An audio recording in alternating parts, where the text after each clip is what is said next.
So, yesterday, Arsenal lost to PSG at home in the first leg of the Champions League semi-finals. I wouldn't say that was a terrible performance from the boys. They really played well. Yes, the first half they were kind of shaky. They allowed PSG to play them, to attack them, to have control of the game, have control of the ball, which is unlike Arsenal. And you would not, I won't blame the boys. I won't blame the boys because let's not deny the fact that this PSG side is actually a very good side. But later in the game, you could see how Arsenal gradually, came back into the game and started creating chances.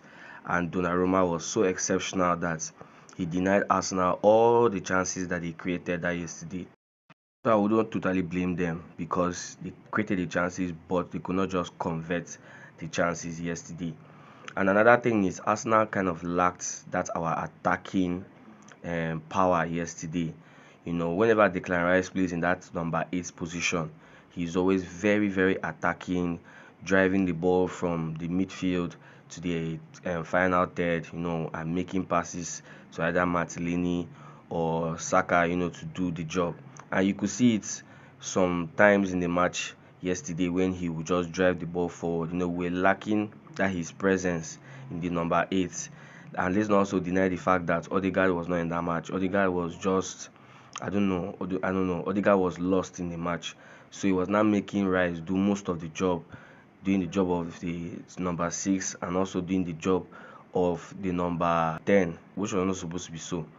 Now this match actually made us understand why we really need Partey in this midfield.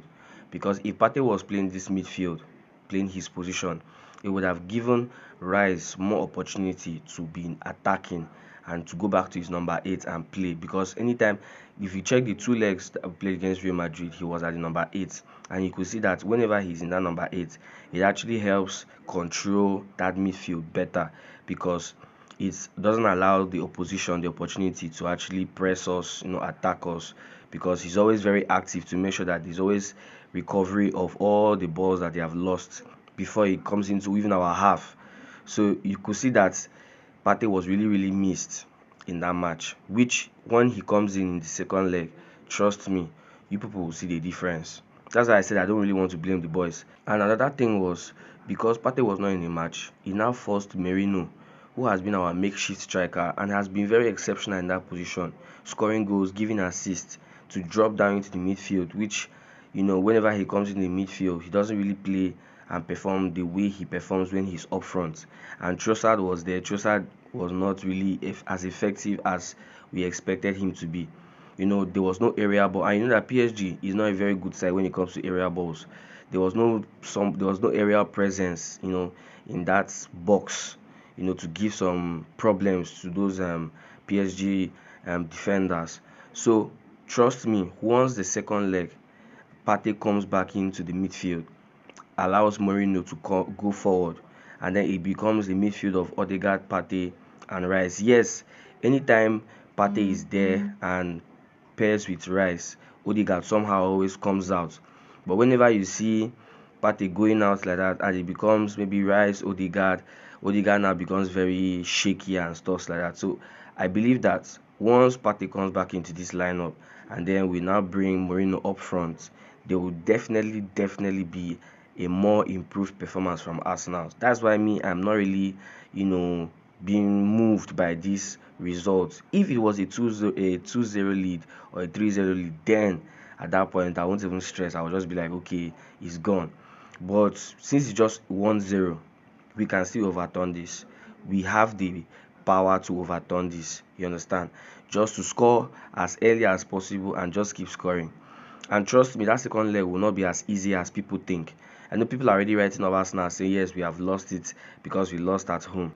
But I'm telling you, that second leg will not be as easy as people think.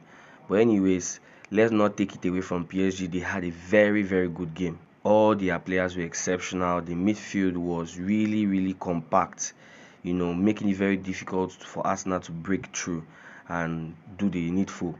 But trust me, once Partey comes back, we go break her because it will give us more control in that midfield, making them to be the ones that will be coming out, to do most of the work.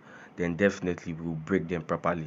But let's not take it away from PSG. Good game from them. Donnarumma, exceptional player. Dembele, crazy player. Kvaratskhelia was giving Timber issues in that match.